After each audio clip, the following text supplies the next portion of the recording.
Very good morning to our viewers. I'm Smriti Rastogi with Breakfast News. In the next 30 minutes, we will get you all the latest news from national, international, business and sports front. But before we begin the bulletin, a quick look at the top headlines. 13 Jawans injured as militants carry out series of attacks on security forces in South Kashmir. Pakistan-based militant group claims responsibility. Formal notification for presidential polls to be issued today. Opposition to meet today to discuss candidate. BJP likely to pitch for its own choice, says people's mandate is with us. Centre rushes paramilitary forces to Darjeeling as the GJM stir intensifies. Protesters clash with police. Centre demands report from the West Bengal government. 8 killed, 350 houses submerged as floods ravage Mizoram. Mizoram-Assam National Highway cut off, 134 dead in Bangladesh floods. And massive blaze in Gulf's 27-story block of flats in West London. Trapped residents scream for help, 40 fire engines on the spot.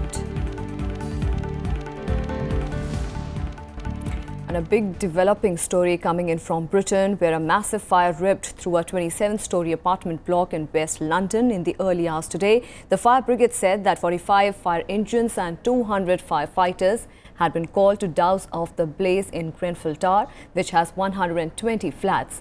Visuals coming in from London show the whole tower block is alight and there are fears the building might collapse. Eyewitnesses claim that several people are trapped in the homes. The police say that people were being treated for a range of injuries. Mayor of London, Sadiq Khan, said that a major incident has been declared. And you can see that we are playing you the latest visual from that developing story from Britain.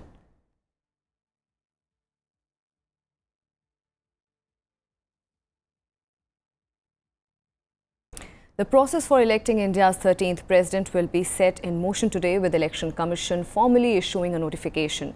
The elections will take place on 17th July. Last date for filing of nominations is June 28th. Scrutiny will follow on June 29th and the last date for withdrawal is July 1st. Counting of votes will take place on July 20th, 4 days before incumbent President Pranab Mukherjee's term ends. With the start of the presidential poll process, the leaders of the opposition parties will today huddle to chalk out their strategy and decide on a consensus candidate. The 10-member subgroup of the opposition is scheduled to meet today. Meanwhile, the BJP President Amit Shah has constituted a 3-member committee which will consult political parties, including the opposition, to select a consensus candidate for the presidential poll committee. Comprises Union Minister Rajnath Singh, Arun Jaitley and M. Venkaiah Naidu.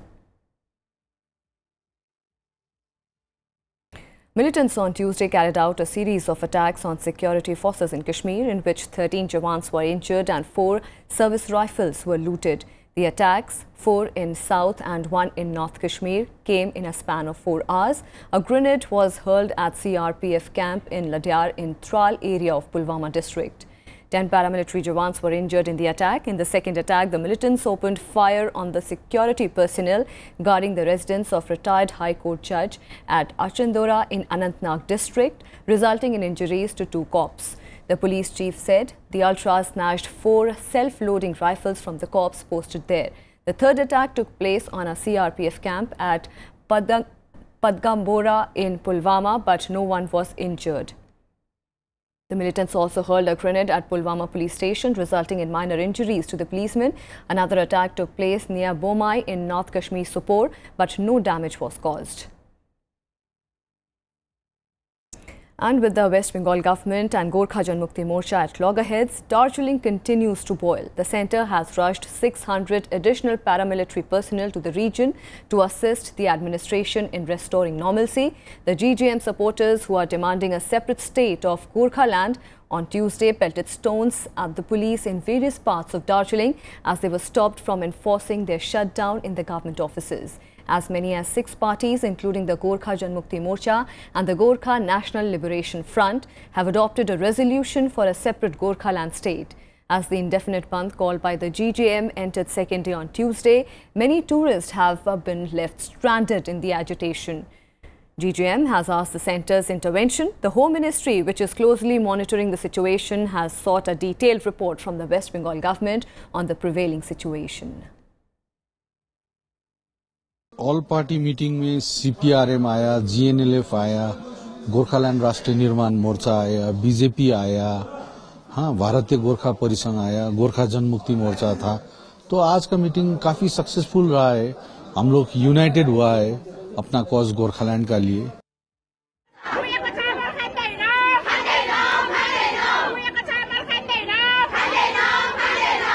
As the indefinite bandh entered its second day, Darjeeling and several places across North Bengal turned violent, with Gorkhaland supporters pelting stones at the police.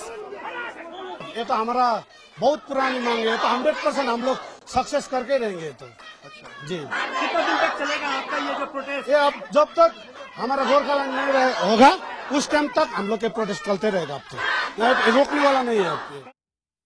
Protesters were stopped by the police from enforcing their shutdown in many government offices. Darjeeling came to a standstill as shops were shut and transport remained off the roads. Some of the schools also remained shut. Security forces and state police flung into action to control the crowd. लोग खुद देख रहे हैं, ठीक है? अभी control में है। एक चीज बताइए सर, जो प्रोटेस्ट का लाठी चार्ज जो हुआ, was it unprovoked? अभी सिचुएशन कंट्रोल में है। ओके। तो बंद कॉल किया गया है, उस हिसाब से सिचुएशन ठीक है। कहीं पर लोग बंद कराने की कोशिश कर रहे हैं, जिसका जो तैनात बल है वो बिल्कुल सही तरीके से उनका निपटान कर रही है। Amid the tension, Gorkha Janmukti Morcha chief Bimal Gurung said the centre has assured it will consider their demand for a separate Gorkhaland. He also added that their ally BJP has always been in favour of small states. The centre, however, is closely monitoring the situation in the hill town and has offered complete assistance to the West Bengal government in order to restore normalcy. I think the issue in the hills is Gorkhas are having an identity crisis, and the West Bengal government, both the left front for 34 years and the TMC party for the last 6 years, are responsible for this identity crisis of the Gorkhas. Over the last 2 days, government offices have been vandalized in Darjeeling, while many tourists were stranded by the agitation. The Gorkha Janmukti Morcha, which controls the Gorkhaland Territorial Administration, has called a shutdown of all state and GTA offices to press for its demand for a separate state. Bureau Report, Rajya Sabha TV. For more on this, we'll go across to our correspondent Akhilesh Suman, who is joining us on phone line. Akhilesh, the situation in Darjeeling is seemingly deteriorating with Mamata Banerjee government and GJM at loggerheads. The Home Ministry has also asked for a detailed report by the state government. What will be the path ahead to end this stalemate? See, Smriti, it is very difficult to say at this point of time when central government has asked for the report and state government for last 5 days has not sent any report to the central government. And you know that governor is already sitting here, but governors are also bound to get a report from the state, formal report, though governors is sending his inputs about the whole situation. But see, yesterday's meeting, all-party meeting called by Gorkha Janmukti Morcha, it shows that the situation is not going to be normal in just with a blink of eye, because Mamata Banerjee is not recognizing the enormity of the issue. Because see, Mamata Banerjee, central government and GTA had been a tripartite agreement in which Gorkhaland state demand has to be considered. It is not that Gorkhaland demand Mamata Banerjee has not recognized. She has recognized already in the tripartite agreement. But if you go conversely, when left front government was here, they did not recognize. So Gorkhaland was not in demand when Subhas Gising was there and when Gorkha Hill Council was there. But now GTA, with the formation of GTA, both central government and state government has accepted that Gorkhaland is an issue. So it is a very legitimate demand from the Gorkha people who are on the roads, given the provocation by the state government, showing its might, going in the hills, trying to say that Bengali should be the language mandatory, then withdrawing from it and then saying optional, but not giving option to the optional. So these are the things that Gorkha people are feeling in a way that the state government is not taking them seriously. So in such situation, when people are on roads, and then the whole tea gardens are situated nearby Darjeeling. These tea gardens are also closed virtually. No laborers is moving there. So it's going to be a major economic and political issue that the state government is not recognizing. And when there was effort by the journalists yesterday to see that what is the situation, Mamata Banerjee thought that yes, 2-3 people have pelted stone and situation is very normal. So if you deny the whole reality, then you cannot get any solution. So this is the situation. There is no communication between the state government and the central government. So you can understand that in such a situation, there is no tall leader also here who can go and ask both Mamata Banerjee and both Prime Minister to intervene. There is no such statement. And when I asked BJP leaders, is actually BJP President Dilip Ghosh yesterday, then he showed that this is the case of a state government. If the state government seeks any intervention from the center, we are ready. But the state government is not asking us anything. I asked the CPM people also yesterday, CPM people, that the whole problem has been initiated by the state government herself, and they demanded that all party meeting in Kolkata should be done immediately so that we can find a solution, we can find a mediation process. But there is no response from the state government. All right, Akhilesh, thank you so much for joining us and giving us all those latest information from Darjeeling. Moving on, in the latest developments from Madhya Pradesh, Chief Minister Shivraj Singh Chauhan will visit Mandsaur to meet the families of farmers killed in police firing last week. The Chief Minister is also expected to meet the farmer leaders. Meanwhile, Congress leader Jyotiraditya Scindia has announced to sit on a 72-hour satyagrah in Bhopal. Scindia will start his 3-day satyagrah against the Mandsaur police firing and demand loan waiver for farmers. On Tuesday, police had arrested Congress leaders Jyotiraditya Scindia and Kantilal Bhuria at Mandsaur border in Ratlam district. They were trying to go to violence-hit Mandsaur district and meet the families of the deceased. They were later released. Earlier in the day, Gujarat's Patidhar Kota stir leader Hardik Patel was also stopped from entering Mandsaur. पर्दाफाश हम करके रहेंगे, इसमें कोई दो राय नहीं। और 144 लगा है तो मैंने पुलिस को कहा है मैं अकेले जाऊंगा। कौन रोक सकता है अगर एक इंसान अकेले जाना चाहता है? ये हिटलर शाही है कि क्या है? तो हम यहाँ से इंदौर जा रहे हैं और ये लोग किसी भी शिवराज मामा के आदेश पर अरेस्ट करने का कहा है, लेकिन देखेंगे, हम इंदौर जरूर जाएंगे, किसानों से मिलेंगे। हिंसा भड़काने में या हिंसा करने में जिन लोगों को पुलिस इन्वेस्टिगेट कर रही है, उनके विरुद्ध पुलिस के द्वारा कार्रवाई हो रही है। जो भी तथ्य हैं, जो भी उनको कहना है, वो न्यायिक जांच में कहें। उस न्यायिक जांच की जो रिपोर्ट आएगी, उस रिपोर्ट के आधार पर सरकार कार्रवाई करेगी। Remember, Madhya Pradesh has been the epicenter of the farmer protest for the last few days. And today, in the latest of developments, Chief Minister Shivraj Singh Chauhan will visit Mandsaur to meet the families of the farmers who were killed in the police firing last week. The Chief Minister is also expected to meet the farmer leaders. And for more on this, we'll go across to our correspondent, Ravindra Singh Shoran. Ravindra, tell us about the current situation in Mandsaur and how are things likely to shape up today with the Chief Minister Shivraj Singh Chauhan. He will go and visit the families of the farmers who were killed in the police firing last week.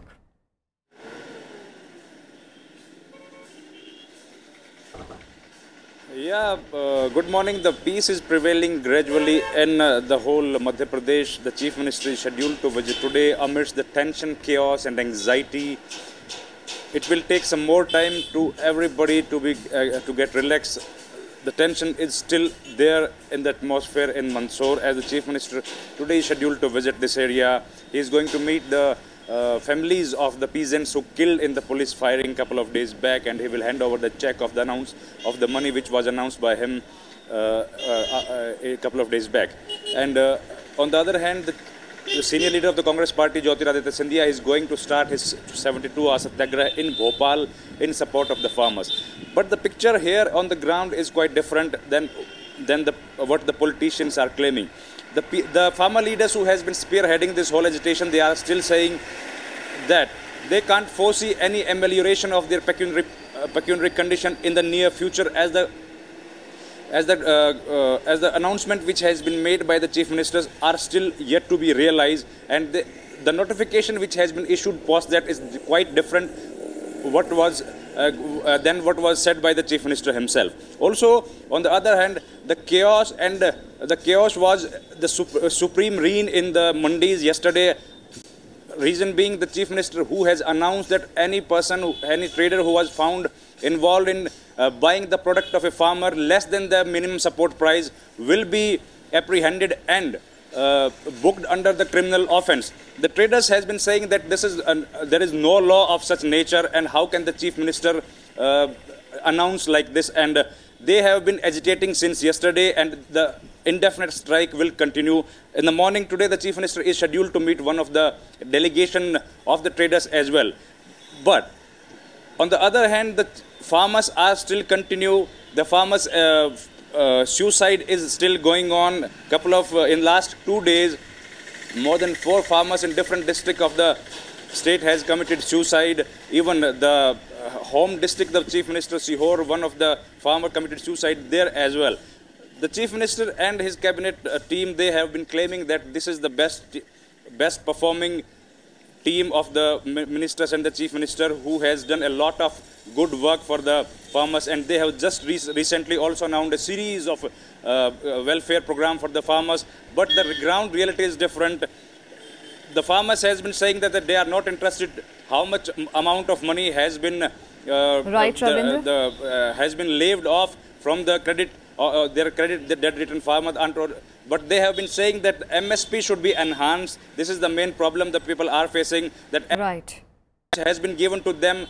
This is the biodiversified land, very cultivated, very good land. But despite of all right, Ravindra, thank you so much for joining us and giving us all those latest information from Mandsaur, where Chief Minister Shivraj Singh Chauhan is expected to meet the families of the farmers who were killed in police firing last week. Moving on, the RBI is moving to resolve the bad loan crisis, as it has identified 12 accounts each having more than 5,000 crore rupees of outstanding loans. The central bank says these accounts are responsible for 25% of the total NPAs of banks. The Internal Advisory Committee of the RBI identified these 12 accounts for insolvency proceedings under the newly enacted Insolvency and Bankruptcy Code 2016. Without naming the defaulters, the Reserve Bank said that the lenders will be asked to initiate insolvency proceedings to recover the dues. The RBI list came a day after the Union Finance Minister Arun Jaitley reviewed the performance of state-owned banks in New Delhi on Monday. It is noteworthy that the banking sector is saddled with non-performing assets worth over 8 lakh crore rupees, of which 6 lakh crore rupees is with public sector banks. In exile, business tycoon Vijay Mallya was granted bail until 4th of December by the UK court in his extradition case on Tuesday. The 61-year-old former chief of now-defunct Kingfisher Airlines appeared before the Westminster Magistrates Court in London for the case hearing. Mallya said he was delighted to put forward his case in a fair court, claiming that he had enough evidence to plead his case. Britain's Crown Prosecution Service presented the case in court on behalf of the Indian authorities. The court will again hear the case on July 6th. India has asked Britain to extradite Mallya to face trial after the liquor baron fled the country last March after defaulting on loans worth 9,000 crore rupees. Indian Supreme Court is likely to pronounce a verdict on July 10th and has asked the Union Home Ministry to secure and ensure Mallya's presence in court. However, Minister of State for External Affairs General V.K. Singh refused to fix a time frame, saying India will act when the UK law gives a go-ahead. You can keep dreaming about £1 billion, provided you have facts, to justify your question. You don't know the facts. So don't ask irrelevant questions. And let's take a look at all the other national developments nationwide. Haryana government has decided to grant maternity leave of up to 45 days to married girls studying in universities and colleges in the state. This will enable them to complete their education without any gap or hindrance. As per the Education Minister Ram Vilas Sharma, women students with prior permission and after producing valid medical certificate can apply for leave.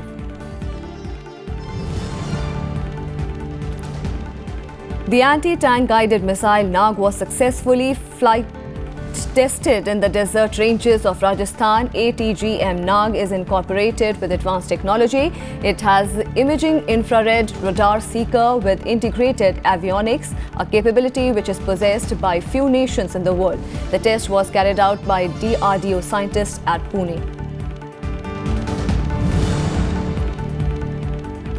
The CBI has arrested Manoj Jaiswal and Abhishek Jaiswal, promoters of mining company Abhijit Group, for alleged criminal conspiracy and cheating. Along with them, a former DGM of Canara Bank has also been arrested for allegedly causing a loss of 290 crore rupees to the bank. Investigation has indicated that it is a large-scale scam in which 13 companies of Abhijit Group took loans from over 20 banks and financial institutions, which allegedly turned into non-performing assets since 2014, resulting in outstanding loans of 11,000 crore rupees.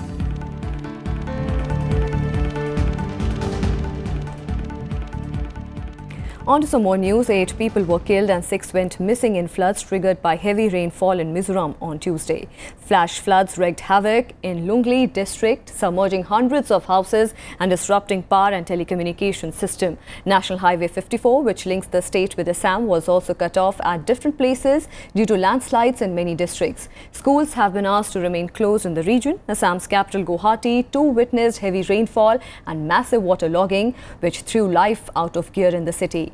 Landslide also occurred at 3 places. Knee-deep water flooded all major roads of the city, creating havoc in traffic management. The state government has set up 5 relief camps for the affected people.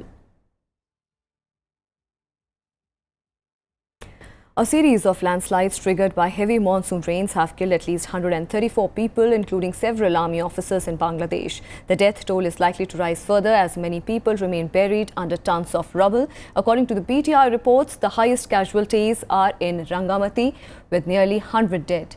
4 army personnel, including 2 officers, are also among the dead. Many of the victims belong to the tribal group who live in makeshift structures along the hills. Traffic in the capital Dhaka and Chittagong have also been disrupted by the torrential rains. The landslide triggered by monsoon rain came 2 weeks after Cyclone Mora hit Bangladesh. Earlier on Tuesday, Prime Minister Narendra Modi condoled the loss of lives. He further stated that India stands shoulder to shoulder with a neighbouring country.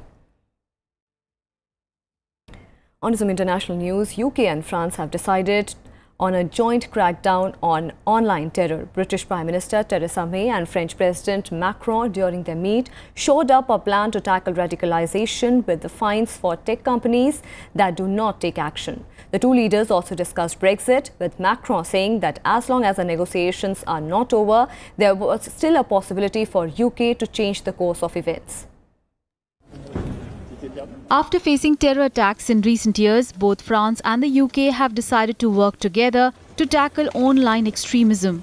The 2 countries will launch a joint campaign to push internet companies like Facebook and Google to do more to remove terrorist material. Announcing the move in Paris, the British Prime Minister Theresa May said the internet must not be a safe space for extremists.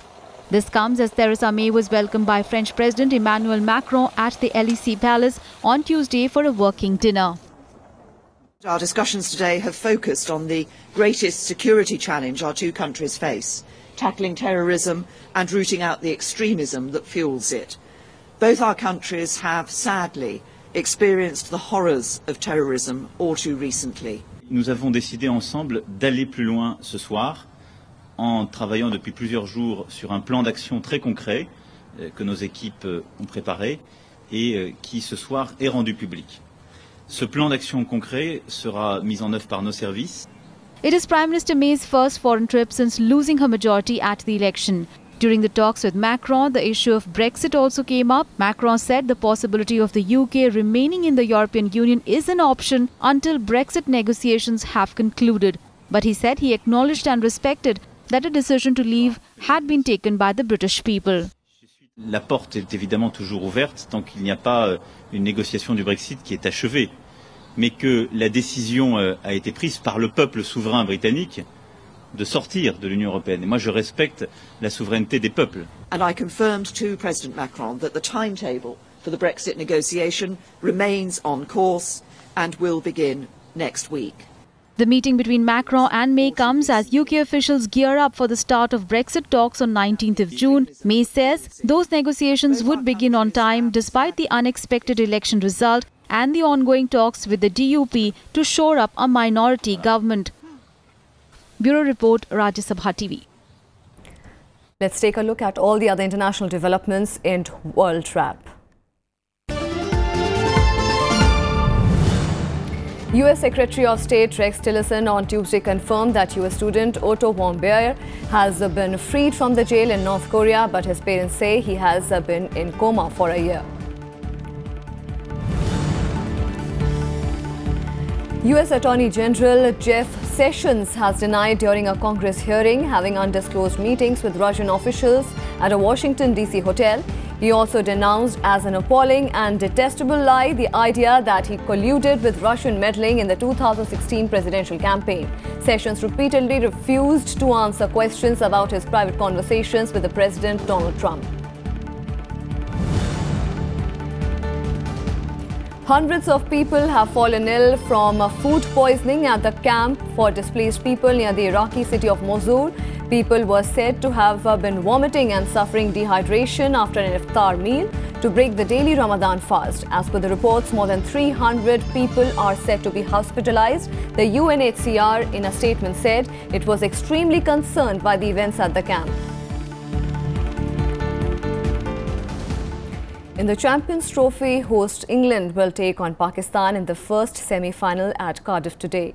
Pre-tournament favourites England, who have never won a global 50-over tournament, are the only side with 100% record from their 3 group games. They booked their place in the last 4 by beating Bangladesh and New Zealand by convincing margins before overcoming an early batting collapse to beat Australia in a rain-affected match. Out-of-form opener Jason Roy is likely to be replaced with Johnny Bristow for the semi-final match. Pakistan, on the other hand, lost their opening game to the arch-rivals India, but came back strongly to beat world number 1 side South Africa and Sri Lanka to reach the semi-finals. England have won 12 of the past 14 ODIs against Pakistan, dating back to 2010. Indian captain Virat Kohli has claimed the top spot in the latest ICC ODI rankings for batsmen with a 2 match-winning half-centuries in the ongoing Champions Trophy. Kohli leapfrogged AB de Villiers and David Warner into the number 1 spot. Kohli had earlier held the top spot for the 4 days in January this year. Opener Shikhar Dhawan also returned in the top 10. The left-handed vaulted 5 places to the 10th place. India defeated Kyrgyzstan 1-0 in the AFC Asian qualifier on Tuesday. Captain Sunil Chhetri scored the winning goal in the 69th minute to lead India to a crucial win in the home leg tie of the Group A third-round qualifiers. This was India's 7th official international win on the trot. They will next face Macau in a away game on 5th of September.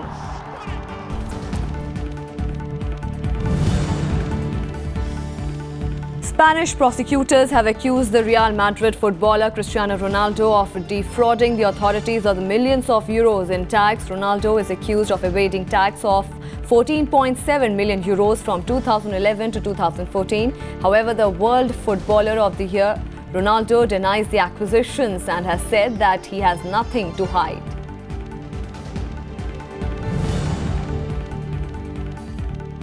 French Open champion Rafael Nadal has withdrawn from the Asian Championships at the Queen's Club ahead of Wimbledon. The 31-year-old Spaniard, who won a record 10th French Open on Sunday, said he has been advised rest after a long clay court season.